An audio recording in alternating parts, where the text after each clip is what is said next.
welcome to another episode of Pipehead TV. Pipehead here, with you in a Tier 5 U.S. cruiser, the Omaha. Probably one of the best ships at its tier. Crazy number of guns, double torpedo launchers on each side of the boat. Plus it gets a scout plane, so it is a fantastic ship. We are on fault line here, and I am heading, obviously, to the 1-2 line. At first I thought I was going to be by myself, but it looks like the Wyoming is going to come with me, which is good. Never really want to get out front or out by yourself. Even in a destroyer that can hold out and hide, you still don't want to be by yourself if you don't have to be. So, unsure at this point whether or not the Wyoming was actually going to be coming my way. I was thinking of actually just turning around and going with the team. But as we'll see here in a moment, the Wyoming does begin to commit. The Omaha is... I don't know how many people have played this game who have commented on the superiority of the Omaha. It truly is a great boat. I mean, the only other boat that could be better would be the Cleveland with torpedoes, right? That would be a scary thought, actually. Cleveland with torpedoes. Anyways, by the time you guys watch this, I should be on my way to Gen Con in Indianapolis, Indiana. Those who are not familiar with Gen Con, it is the gaming convention to end all gaming conventions for roll-top Dungeons and Dragons type games, which I have been playing for many, many years.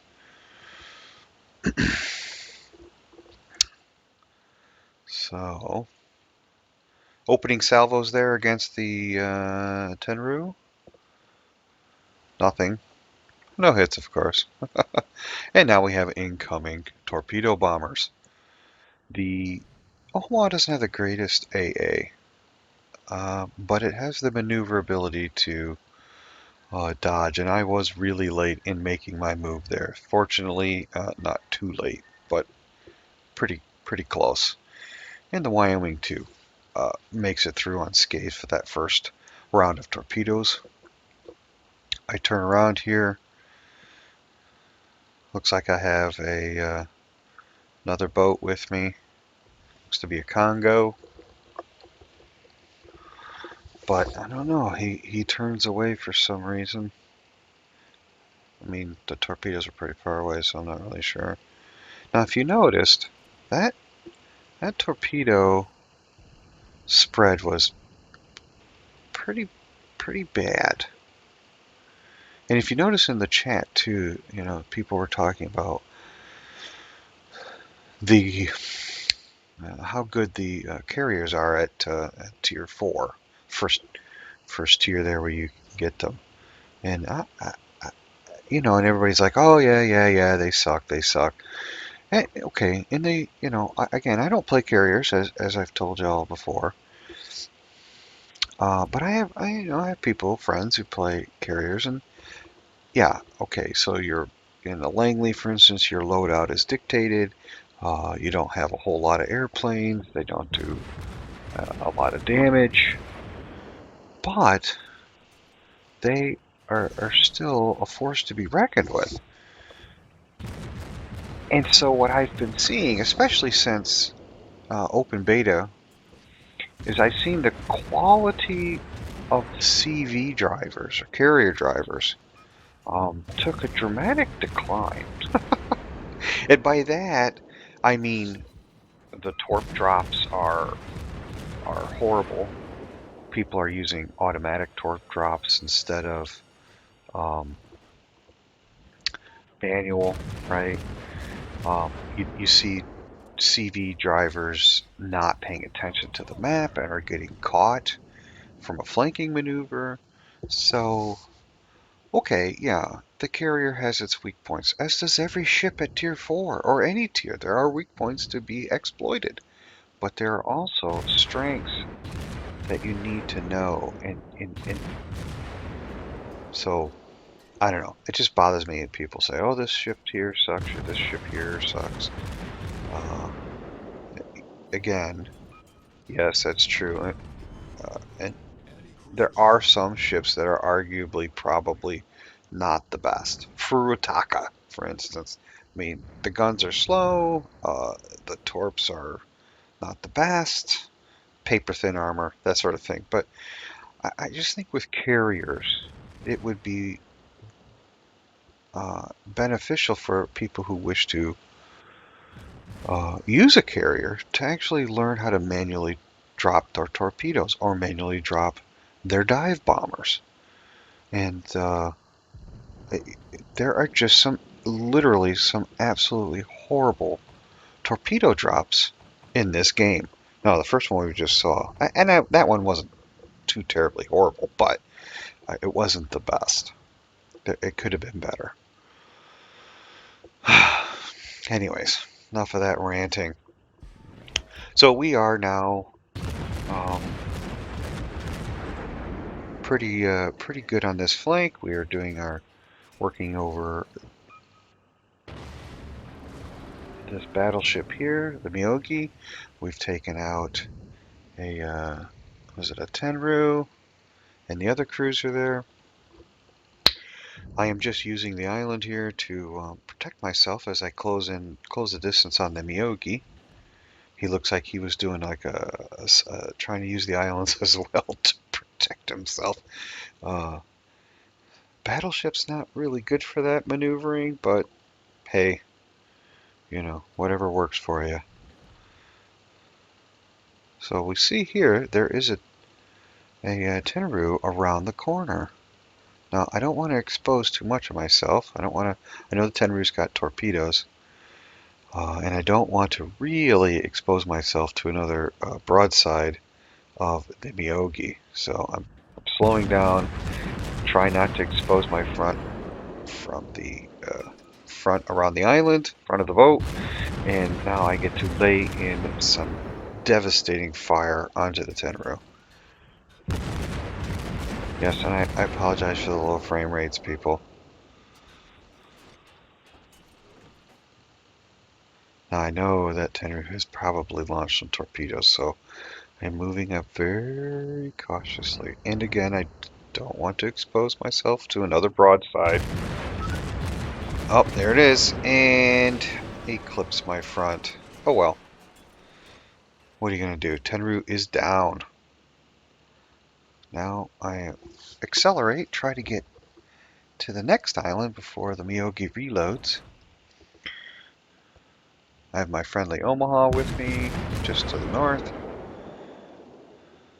And we start laying down some firepower onto the Miyogi. Now, I'm using HE because it's just the best thing to use at this particular point in time. I'm also going head on to the Miyogi. I am presenting as small a target as possible.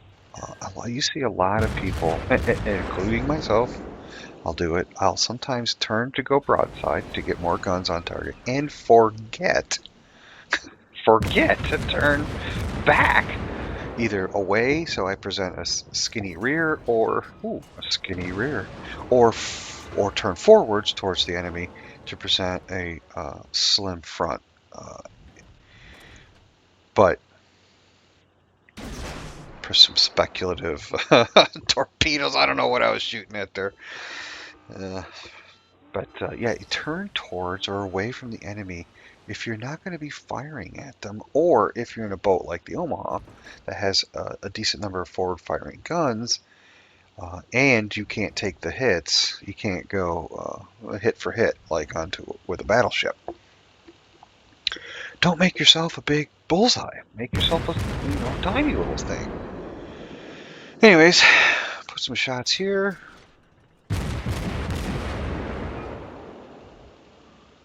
onto the New York.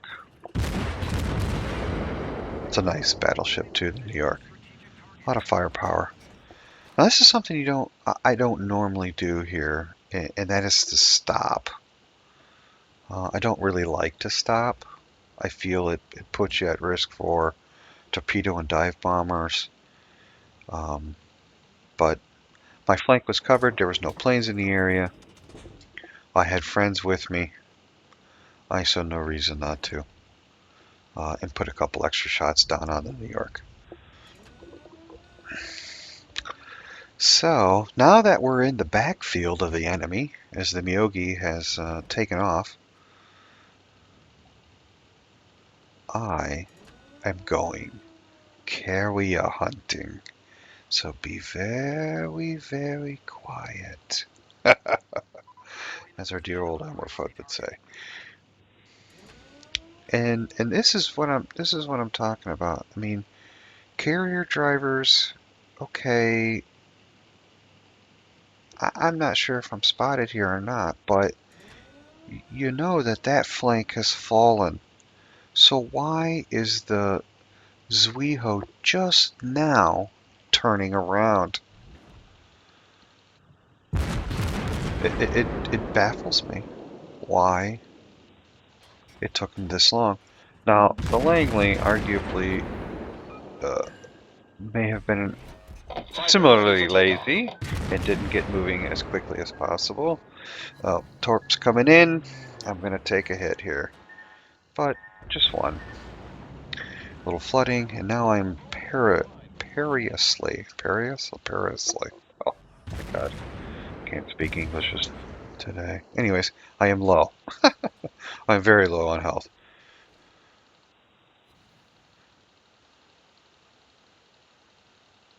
Can't be helped. Gotta do what you gotta do. So, I am now chasing the Zwiho, who should have been long gone at this point, but so be it. Now, for all those people who like to chase carriers, you're going to see me get some Citadel hits on them. And that is because of shots that go into their rear. Now, not all carriers have a Citadel in their rear. However, try there first. And there's an example of a bad torp launch. I mean, that's a couple kilometers out. They're not in a good spread. And I'm easily able to dodge these. That was an automatic. I can only assume an automatic torp launch. I mean, if that was a manual torp launch, oh my gosh, that's worse than. I mean, the carrier driver was worse than I thought. Oh goodness. But that's what I'm talking about. Is the gameplay from carrier drivers. Now, of course, it's open beta, so we've got everybody in their brother now able to play. And in all games, another Citadel hit. See that? That one in the rear. Uh, it's like that with World of Tanks, War Thunder. So, but still, the amount or the amount of players that are like that is amazing. So now I am going looking for the Langley, and the Langley is nothing to sneeze at. They have, unlike the Zwiho, which has fewer number of planes in each squadron, the Langley has, what, I think 6? But look where he drops these torpedoes. 2+ kilometers away. I know they're coming. And he's doing it straight on at me. Really? Straight on? The easiest way to dodge. Sorry about the lag. A little lag spike there. Unbelievable. Now, the Langley driver. Probably new to carriers. No, don't worry, brother. I'm not beating up on you personally. Just pointing it out. seems to be a lot of carrier drivers out there who are not that good. Even at higher tiers, it has you have a good carrier driver and you have a lot of bad carrier drivers. And I gotta tell you, everybody hates carriers. It's like artillery in World of Tanks, right? Nobody loves the carriers, but I love a good carrier driver when he's on my team. Oh goodness, they will win the game for you. So, well, anyways, just trying to find the Langley. Not sure where he's at. Everybody wants a piece of him. Yep, and there he is.